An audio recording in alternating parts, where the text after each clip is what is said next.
Chapter 63. Buchenwald, June 14th, 1943. "This is not a good idea," Gunther said. He was helping Esmeralda set up chairs around a bulletproof glass cage positioned in the middle of his lab. "No good will come of this." Esmeralda knelt, unfolding a chair. She looked away from him and shut her eyes. "Control yourself," she thought. "Control your feelings.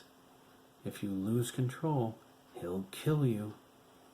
His statement filled her with so much outraged anger. It echoed in her mind. No good will come of this. Fool, she thought. What good could come at the cost of so many lives? Esmeralda frowned.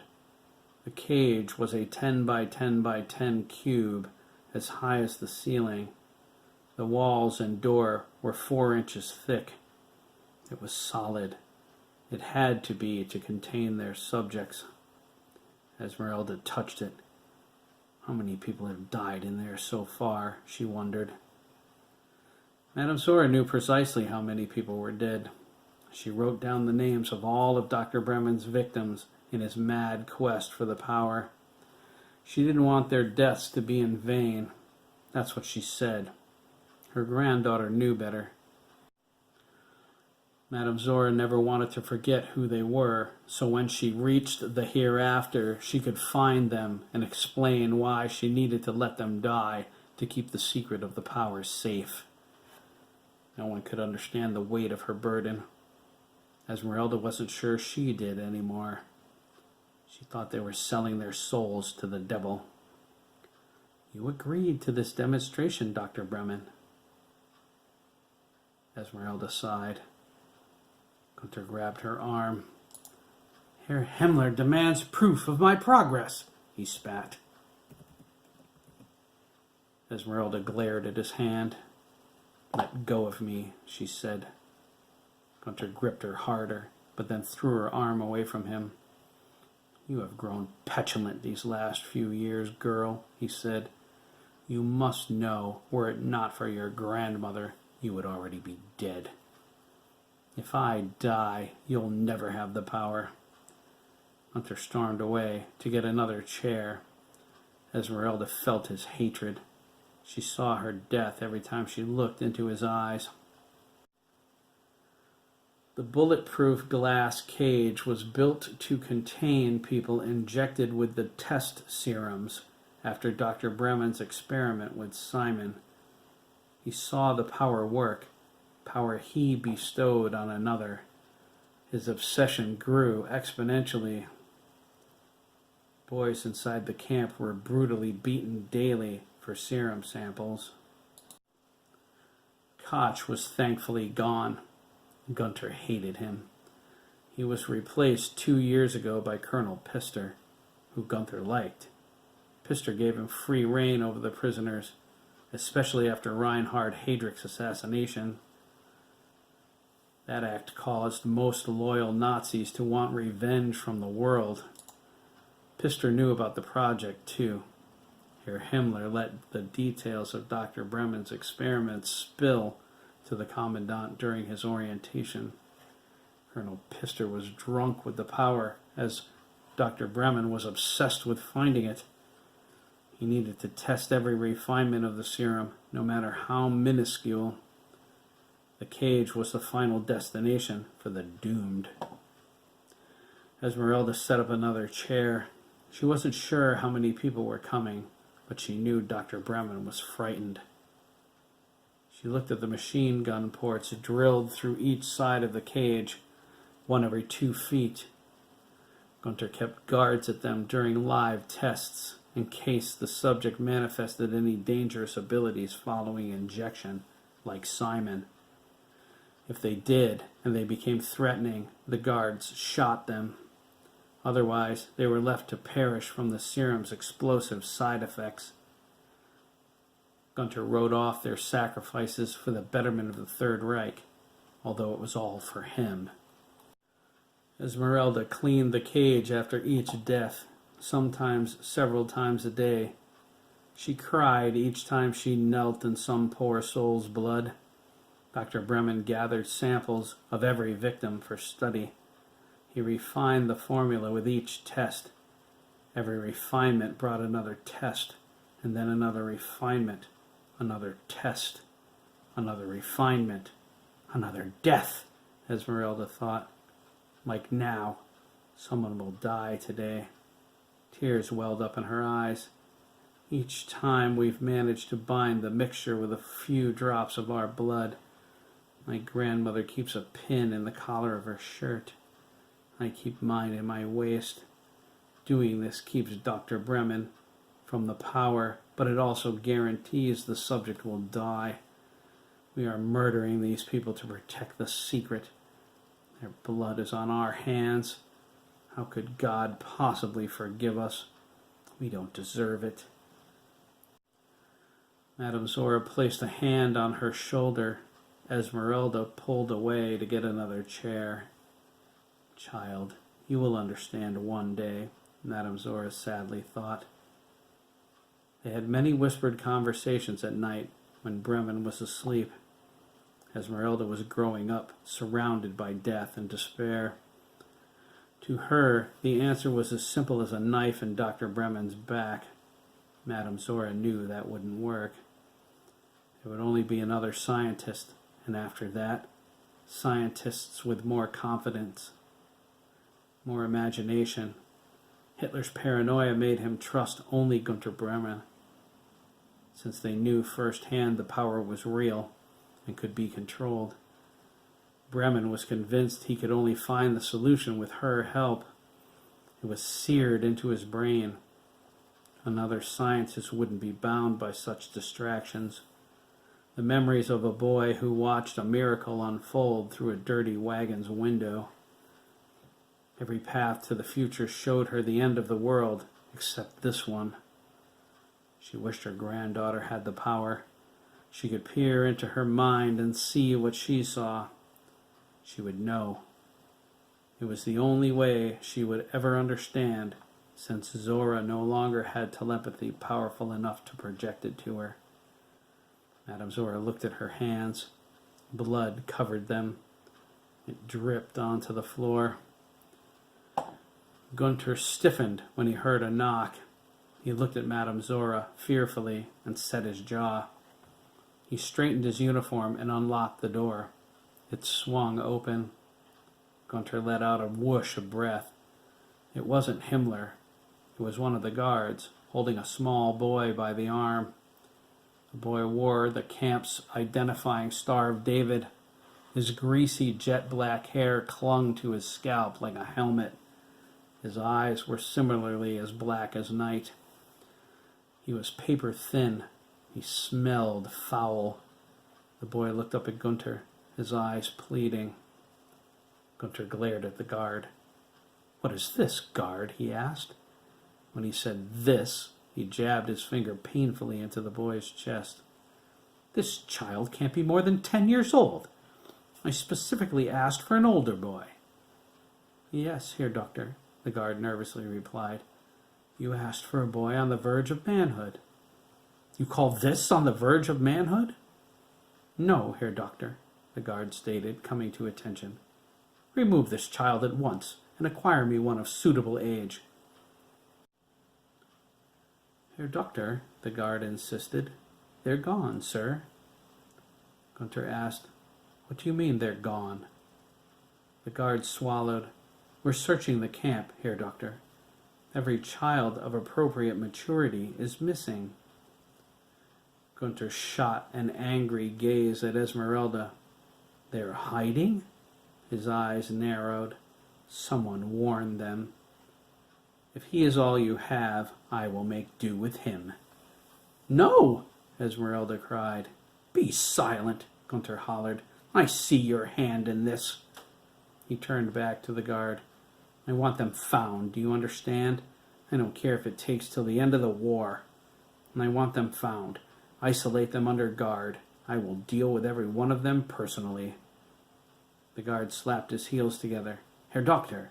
He saluted. "Heil Hitler!" He ran up the stairs to search for the hiding boys. Gunther slammed the door and locked it. He held the boy by his arm and scrunched up his nose. "You are a stinky, smelly boy." "They're sick, Herr Doctor," the boy struggled. His voice was gravelly with phlegm. "Everyone is sick on my block." Gunther leaned away from him. "What is your name, child? How old are you?" "Joshua, Herr Doctor," he whispered. "Joshua Stein." He swallowed. "I am 10 years old and a day." "Well, Joshua Stein," Gunther mocked, "you are foul and you need cleansing." He feigned a smile. "We have important guests coming." Joshua looked fearful.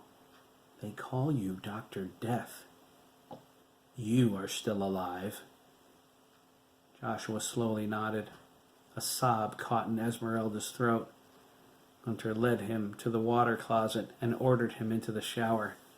He threw the boy's clothes to Esmeralda. They were thick with fleas and odor. He told her to burn them.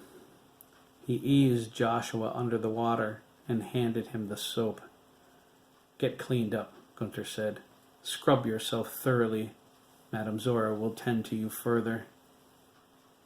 There was another knock on the door. When he answered it, this guard was as white as a sheet with fear. "Herr Doctor," the guard stuttered, "your guests are at the gate." "Very well," Gunther sighed. "Bring them here." "Colonel Pister is bringing them." "Pister?" The guard's face lost so much color he was nearly transparent. "Herr Doctor," he whispered, "your guests are with the Fuhrer." Gunther looked surprised. "Is Adolf here?" he wondered, feeling his heartbeat quicken. "How long until they are down here?" "A few minutes at best, Herr Doctor." "Zora!" Gunther bellowed. "It is time." He turned to the guard. "Assemble the usual machine gun detail. Tell them to wait in the stairwell until I call for them." The guard replied, "Jawohl, Herr Bremen," and left. The lab was ready for the demonstration a few minutes later. Gunther let out a sigh of relief. He dreaded seeming unprepared. Himmler's advance notice wasn't very advanced. It came yesterday. Joshua exited the water closet, naked and dripping, but clean. He dried off with a small hand towel. Madame Zora apologized for not having anything for him to cover up with, but towels and prison uniforms were in short supply. She assured him, when he asked, that his odor was vastly improved. Gunther motioned for him to sit on the examination table in the back of the room, facing the glass cage. He instructed the boy to watch carefully and not to be afraid. His guests arrived seconds after Joshua was in position. Gunther watched with growing anxiety as the hierarchy of the Nazi regime walked through the door. Colonel Pister came through first. He held up his hand and called, "Gunther," with a big smile. Himmler followed, equally pleased. Hitler came through next with Martin Bormann. The Fuhrer nodded at Gunther. A silent understanding passed between them. He eyed Joshua suspiciously. Eichmann entered, followed closely by Dr. Joseph Mengele. Gunther raised his eyebrows with surprise. He felt honored and humbled people of such distinction stood in his laboratory. He snapped to attention, thrusting his arm out. "Heil Hitler!" Gunther cried. Hitler returned the salute. "Dr. Bremen," he said. Gunther took his standoffish attitude to mean no one present knew of their past association other than Himmler.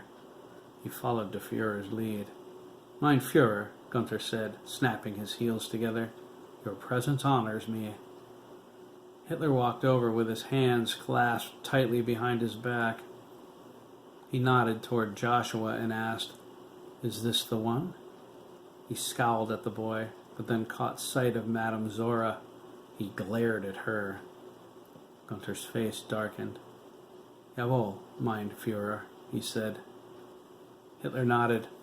I have heard great things about your work, he said. I expect I will not be disappointed. Gunther said nothing. No reply was necessary. Bormann led Hitler to the row of chairs.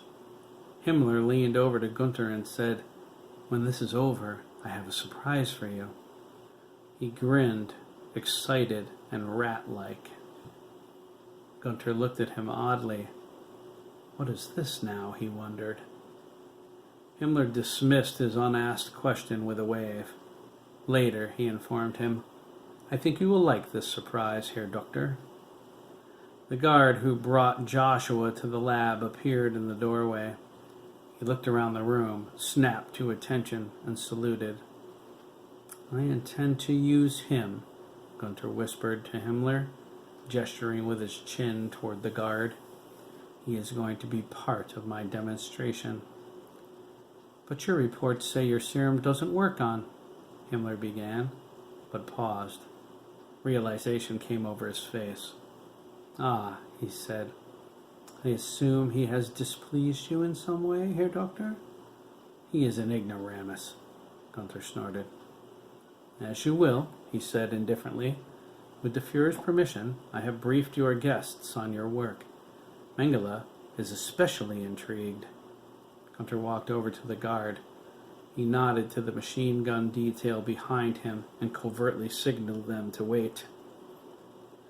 Close the door, he ordered. When the guard did, Gunther put his hand on his shoulder in a fatherly hold. Come, he said. I want to give you the opportunity to take part in my demonstration. Herr Doctor, the guard gasped. I am honored. You should be, Gunther replied with superiority. He thought, not many people get to die the way you will. Gunther led him toward the glass cage. Esmeralda left the room to retrieve her cleaning supplies. Gunther ordered the guard to strip down to his underwear and directed him to sit on the stool in the middle. He left him there while he went to the lab table, retrieved a syringe, and brought it to the refrigerator. Gunther opened the door, and the room filled with glowing midnight blue light. Hitler's eyes grew wide. He recognized the light immediately.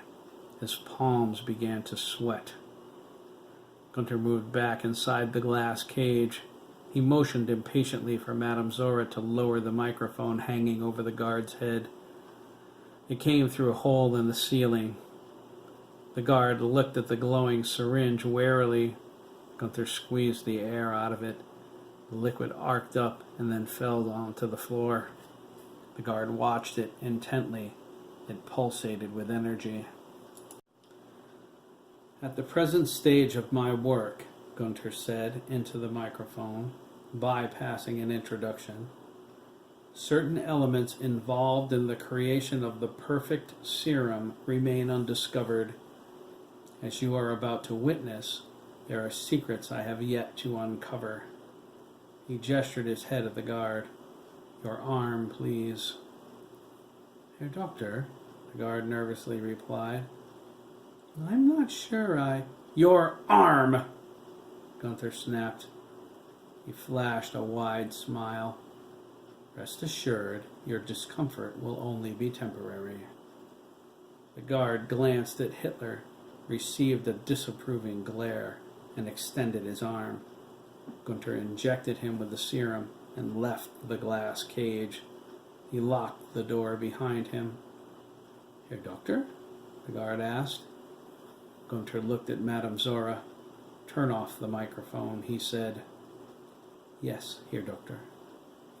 Gunther removed his glasses and cleaned them as he spoke to his guests. One of the most serious flaws in the formula is its incompatibility with adults.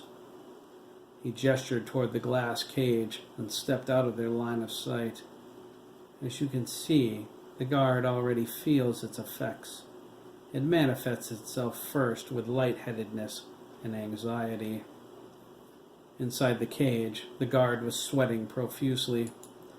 He gazed around nervously, feeling disoriented and confused.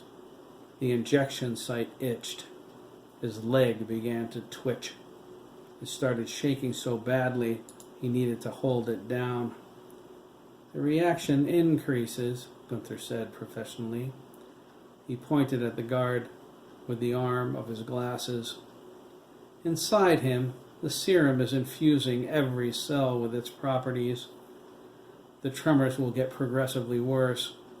Soon, he will slip into convulsions. The guard jerked upright, as if on cue, his eyes wide. His whole body began to shake violently. He looked over at the Nazi leaders, his expression filled with dread. He senses something is wrong now, Gunther continued, placing his hand reflectively on his chin. A wave of panic will be followed by sharp pains in his head. It seems you have done this before, Herr Doctor, Bormann joked. You're not using up all of our good German soldiers, are you? There was a light chorus of chuckles. Only prisoners until now, Herr Bormann, Gunther replied. What do you need those for, Herr Doctor? Mengele asked. He pointed at the gun ports. He showed them to Hitler. Gunther looked over at him. The serum works much better, he said, on the young. I will call in the machine gun detail in a moment. The Nazi leaders jumped when the guard smashed his head against the glass and split his forehead open. Gunther looked at him, irritated. There was a swath of blood staining the wall. He's experiencing extreme cranial pressure, Gunther remarked. The guard stumbled around the cage, his eyes shifting back and forth. He jerked and spasmed, tearing his hair out. Blood ran down his face as he struggled to relieve the pressure. He threw his head back toward the ceiling and let out a blood-curdling scream. The glass muffled it. The serum is causing massive organ rejection, Gunther told his guests. Every cell it penetrates becomes alien to its own body. The guard fell to his knees in the middle of the glass cage, his eyes pulsating brightly with midnight blue power. He held the sides of his head. Ah, we conclude, Gunther said. He turned his head slightly toward his guests and said, If you have a weak stomach, I advise you to turn away. Himmler glared at him. Remember the gas chambers in Auschwitz, Heinrich, Dr. Mengele snorted. Perhaps you should heed the doctor's advice. Go to hell, Joseph, Himmler hissed. He adjusted his spectacles and stared right at the guard. Hitler and Bormann slid their chairs away from him. The guard slammed his fists on the door. He wailed, his mouth moving at incredible speed as he begged for relief from the pain. Gunther couldn't quite hear him, but he'd heard it all before. The guard's head ballooned outward. His body jerked with violent spasms. He held his arms out straight to his sides. His veins grew enormous, filling with light until they split through his skin. A massive wave of energy shot up his neck, and his head exploded. It splattered onto the cage walls. His body fell forward in a rainstorm of skull fragments and gore. Himmler cupped his mouth and ran for the nearest garbage can. He bent over and threw up in it just in time. Bormann and Pister turned away. Eichmann's hand went to his throat. Gunther, Hitler, and Mengele continued to watch, unaffected. So did Joshua. Gunther called to him. Are you still watching, Joshua? Yes, Herr Doctor, Joshua replied, his legs swinging nervously back and forth. It was the only outward sign he gave of his agitation. Does the vermin have courage? Bormann asked Hitler. Hitler snorted. He's too stupid to be afraid. He scowled at Himmler as he returned to his seat. Joshua, Gunther asked, what do you think of my solution's effect on the guard? Joshua shrugged. He's dead, Herr Doctor. It doesn't seem like a very good solution. he asked. "Are you giving it to every Nazi?" Gunther's guests gasped. "I am not, no," Gunther smiled. "He knows he will not leave my lab alive. How defiant he is in the face of death." "Arrogant little bastard," Himmler muttered. Joshua asked, "I go in there next, Herr Doctor?" Gunther nodded. "Although you will not suffer the same fate. My injection favors the young." "I will die, though, yes?" Gunther was surprised at his candor. "Gunther," Hitler said, "you are certain this boy is a Jew? He sounds like a German." He crossed his arms. "If he is a German, I will require you to find a different subject." "I am a Jew, Herr Hitler," Joshua stated proudly. Hitler's eyes narrowed. "That is unfortunate." "Joshua," Gunther said, "to answer your question, yes, you may die." Joshua nodded sadly. He said, "I can die here, I can die in the quarry. Does it matter where I die, Herr Doctor? But I'm going to die anyway." Gunther opened the laboratory door and let in the machine gun squad. There was a group of young boys with them now who appeared to range in age from 8 to 14. Gunther counted 10 of them. He ordered one guard to remain with the children outside the door and to let in the others. They took their stations around the glass cage. He snapped his fingers at the one nearest the cage door and told him to assist Esmeralda in cleaning up. 2 others dragged the headless body away. Bormann remarked how well disciplined the troops were. Colonel Pister quickly took credit. The guard and Esmeralda worked fast. The glass cage was spotless in minutes. Gunther motioned for Madame Zora to bring Joshua. The naked boy got off the examination table and walked over on his own. He begged pardon for not having any clothes. He sat on the stool in the middle of the cage. He folded his hands neatly and modestly in his lap. Gunther and his guests were speechless. They stared at Joshua. Hitler wore a deep scowl. He angrily called out to the boy. "Tell me, Junge," Hitler said. His voice was louder than it had to be. "Were you adopted?" Joshua looked over with a confused expression. "I was not adopted, Herr Hitler," he replied. "There is German blood in your family?" Hitler asked. "I am German," Joshua replied. "I was born in Germany. I am German." "You are Jewish," Himmler snorted.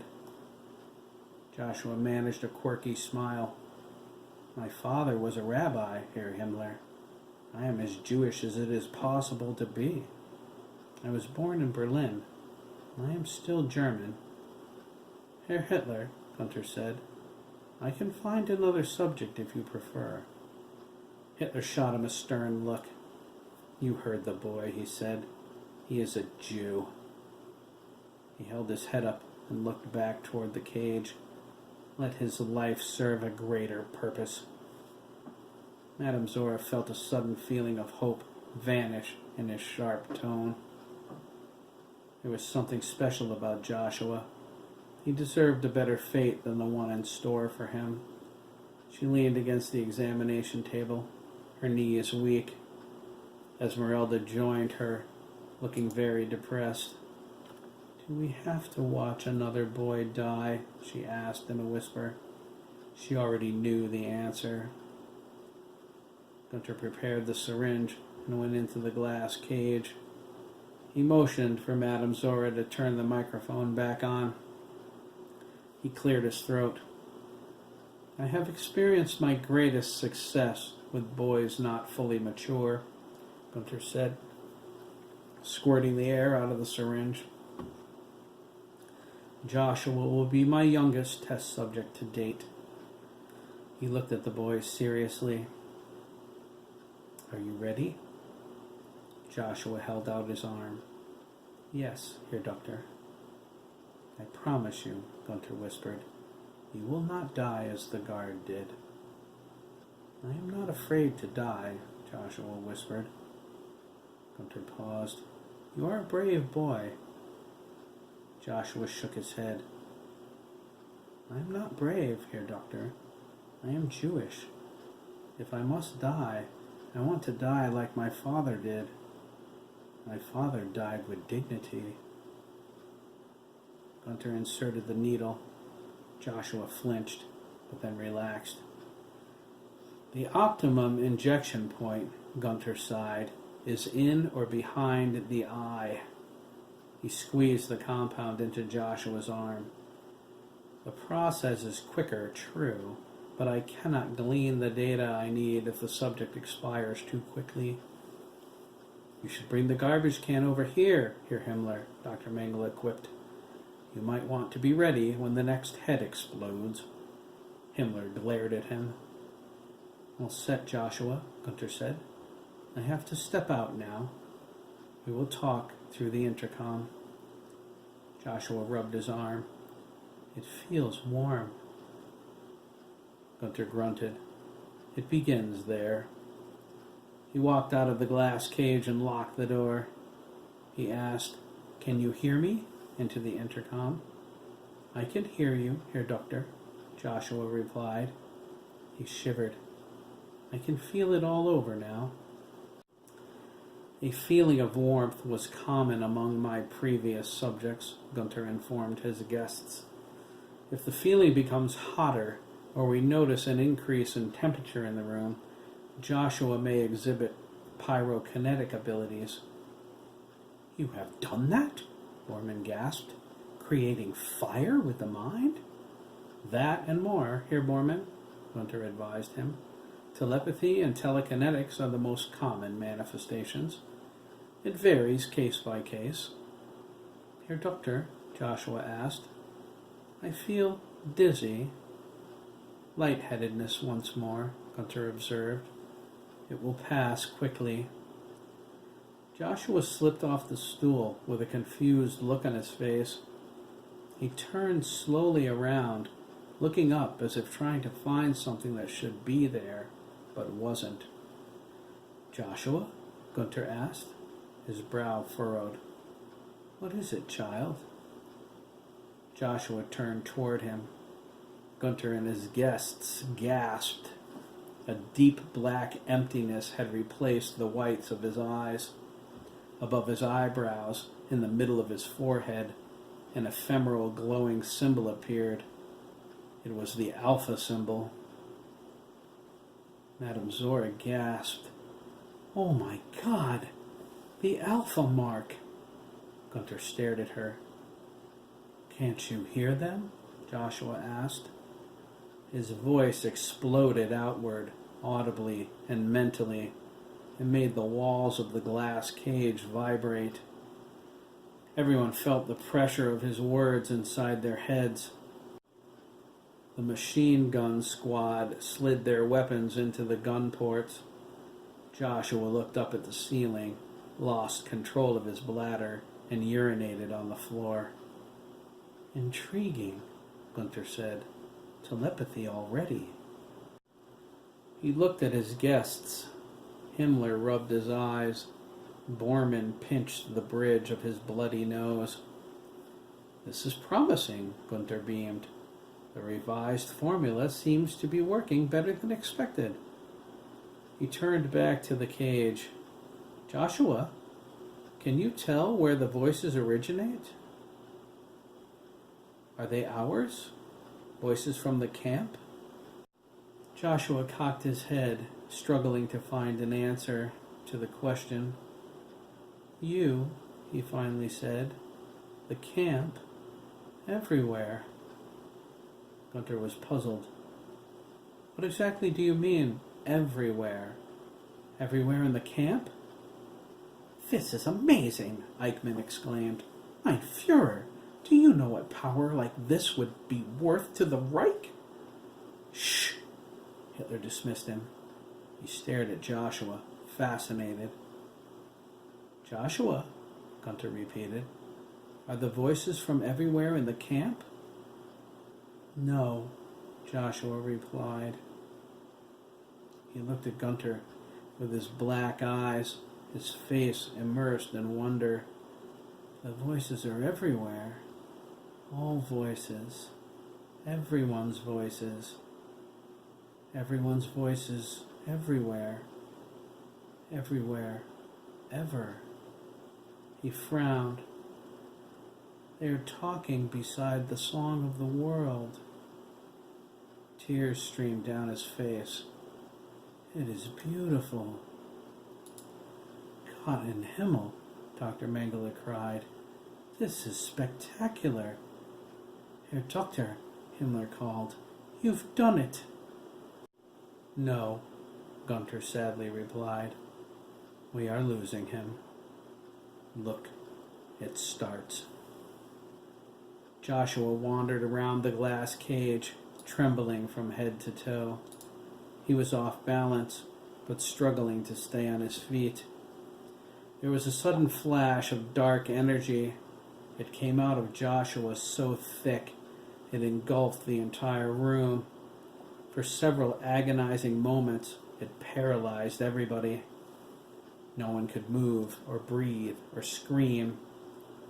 They felt like flies encased in black amber. Joshua screamed, and the darkness shattered like glass. Its pieces rained down on the floor, disappearing as they struck. Joshua gurgled. Drool ran down his chin in a thick, clear ooze. "I can see everywhere," Joshua coughed. "I know everything." "Dr. Bremen?" Himmler nervously asked.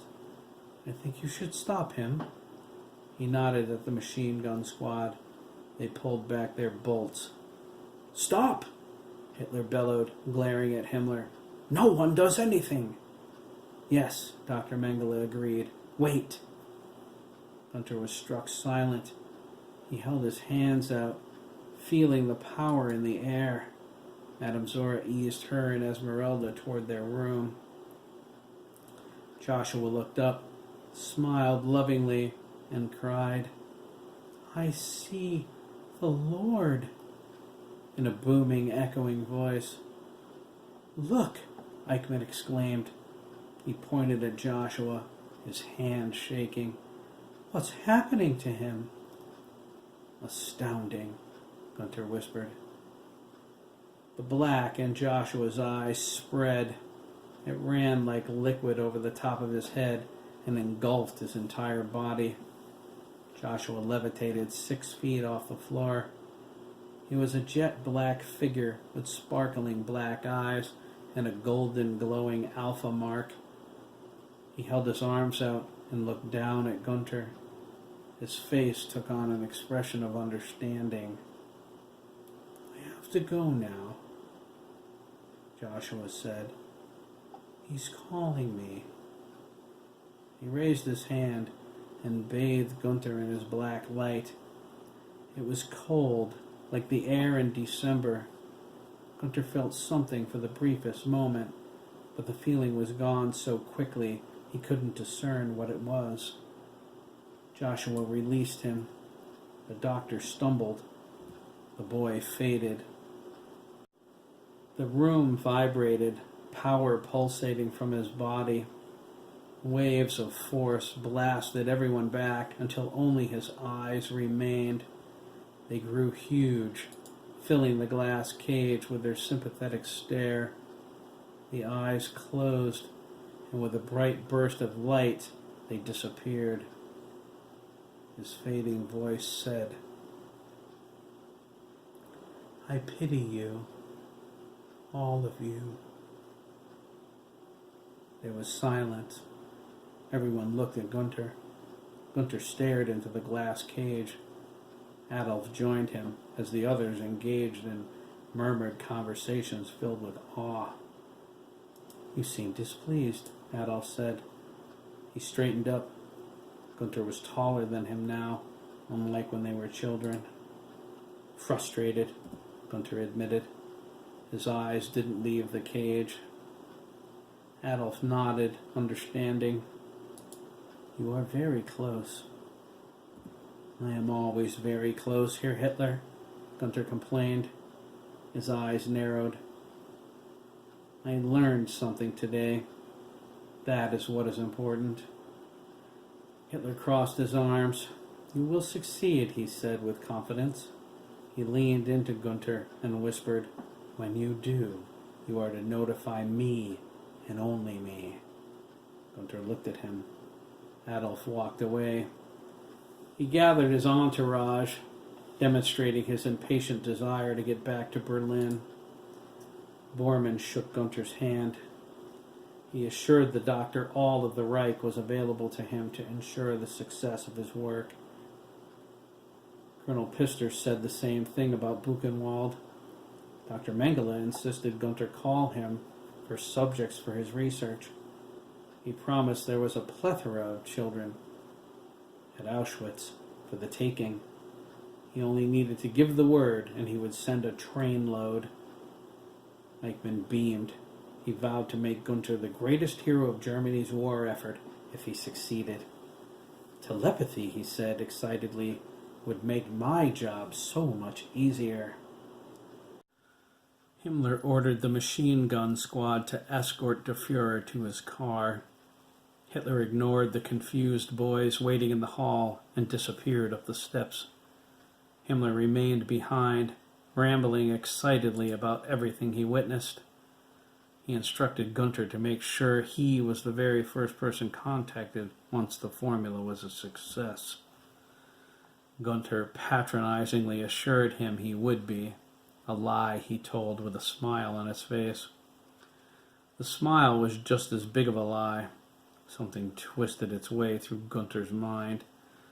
It was a realization that had its foundations in murder, only Himmler wasn't giving him a moment to think.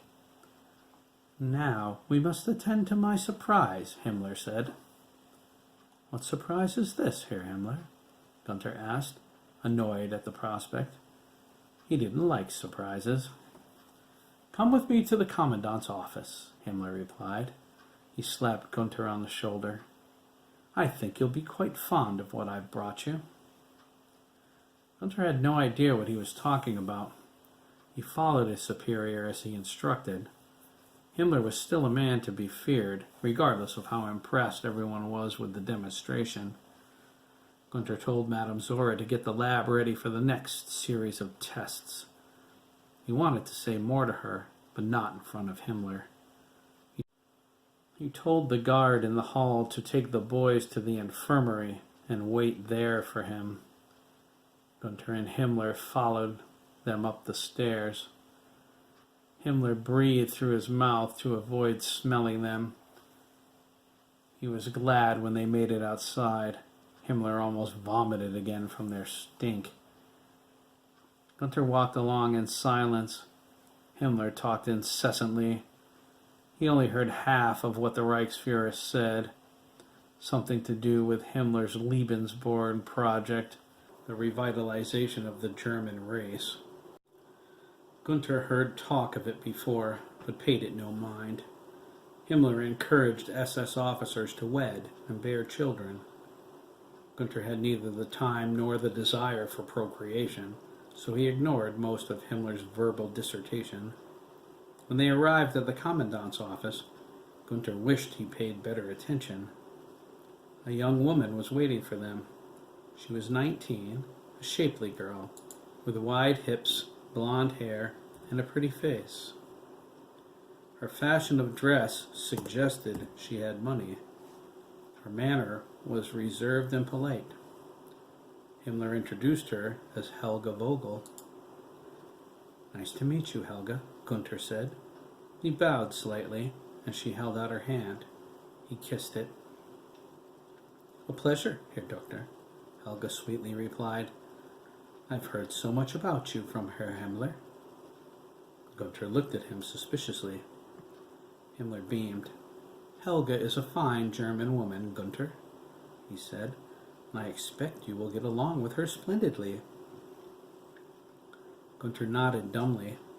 He said to Helga, "Would you excuse us for a moment, Fraulein?" His smile was more like a grimace. Helga replied, "Of course, Herr Doctor," and stepped out of the room. Gunther turned to Himmler and asked, "What exactly is going on, mein Herr?" There was an air of disapproval in his tone. "Helga is to be your wife," Himmler replied. Gunther's mouth fell open. "Surely, Gunther," Himmler smiled, "an endeavor as important as the future of the Third Reich must concern us all." Gunther's head started to spin. "This is important to me, Gunther," he said. "I need you to be an example for the men." Himmler motioned for Helga to rejoin them. She came back, holding a pink slip of paper. She handed it shyly to Gunther. "You may call me if you like," she said, with a smile. "I will, Fraulein," Gunther replied, after a hard stare from Himmler. "My schedule is tight." "You will find the time," Himmler remarked. Gunther knew it was an order. They left the commandant's office and walked Helga to the gate. Himmler had a car waiting for her. His car was parked nearby. His driver got out when he saw Himmler and opened the door for him. Himmler said, "I expect you to call me, Helga, and let me know how things are working out for you and the doctor." He took her hand and patted it in his. "He has a stony exterior, but you have my word he will warm up to you." Helga flashed a shy grin. "I look forward to that, Herr Himmler." She wished them both a good day. Himmler and Gunther stood by the gate until Helga's car was out of sight. They walked toward Himmler's. Gunther said, "Herr Himmler, my work cannot afford the delays a relationship will cause." Himmler interrupted, "You will marry her, Gunther, and you will breed with her. I'm not asking you to dote on her like a lovesick boy. Surely you can find a few minutes a week to screw her." He paused halfway to his car and glanced back suspiciously. "Unless you are involved with the gypsy or her granddaughter?" "Certainly not," Gunther snorted, offended by the mere suggestion. "That's good," Himmler nodded. "If I must have you shot, I prefer it be for something more sinister." He climbed into the back, grabbed the door handle, and said, "Something like disobeying a direct order, for example." He slammed the door. Gunther spun on his heel, fuming. He went straight to the infirmary. He confronted the boys who disappeared earlier. He whipped them with his belt until they confessed it was Esmeralda who warned them to hide. He nearly beat them to death to get them to speak. Gunther shot 2 of them to serve as examples to the others. He chose the first one and ordered that boy to pick the one who would die with him. He promised the next time they disappeared, he would shoot them all. He could flood the camp with boys from Auschwitz if need be. He promised those boys would welcome the opportunity to trade certain death for a chance at life. He made it back to the lab an hour later. Madame Zora and Esmeralda had everything cleaned and ready. He said nothing as he removed his blood-stained jacket and threw it in the laundry. "You seem disturbed, Herr Doctor," Madame Zora remarked, noticing his silence. Gunther took 2 aspirin out of the drug cabinet. He swallowed them dry, wincing at the foul taste. Madame Zora approached him. His eyes narrowed angrily. Once she was within arm's reach, he swung around and slapped her across the face. Madame Zora stumbled back. Esmeralda gasped as her grandmother careened off the garbage barrel and fell to the floor. Madame Zora looked up, her eyes wide and stunned. "You lying bitch!" Gunther spat, shaking his fist at her. "I should kill you right now. At the least, I should beat you as I beat the boys who hid today." "Herr Doctor, please," Madame Zora cried, holding the side of her face. "What have I done?" "You know what you did," Gunther replied through his teeth. I assure you she tried, struggling to her feet. Did you not see what happened with Joshua? Gunther cried. He did not die, did he? Not like the others. Herr Bremen, Madame Zora began. No, Gunther raged. No more lies. The formula worked, only it worked too well. You will tell me the truth. The formula works on the young. The younger the subject, the better. That's the truth. You lied to me and told me they had to be pubescent. He threw his hands into the air. Joshua gained godlike power. Herr Doctor, Madame Zora said, that is the problem. Where do you see a problem? Gunther asked, crossing his arms. What good is Joshua to you now? Can he serve the Reich? Gunther considered her words. He frowned. You still lied. Herr Doctor, Madame Zora sighed, rubbing her cheek. A child with the alpha mark is useless to you. It is a power beyond power. It appears on young children, and on rare occasion, those chosen ones. Chosen by whom? God, Herr Doctor, Madame Zora replied. She leaned against her granddaughter. Who knows what Joshua has become? He is no longer human, not in the way we understand humanity. God, indeed, Gunther muttered. He asked, So this alpha mark? It appeared on his forehead, she reminded him. God brands those who evolve so far. They belong to him. They are his warriors. They join the ranks of the chosen. When it appears, the alpha mark, the omega mark, or the infinity mark, the one marked is usually called away. To where? Madame Zora shrugged. To wherever God needs them to be. Rubbish! Gunther glared at her for a long time. He searched for a reason not to kill her.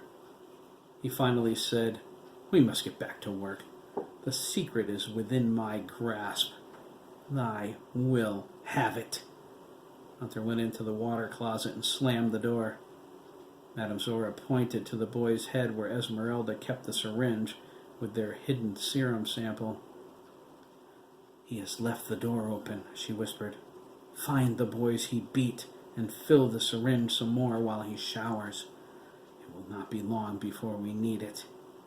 She made the sign of the cross, whispering a quick prayer, if only to save our own lives.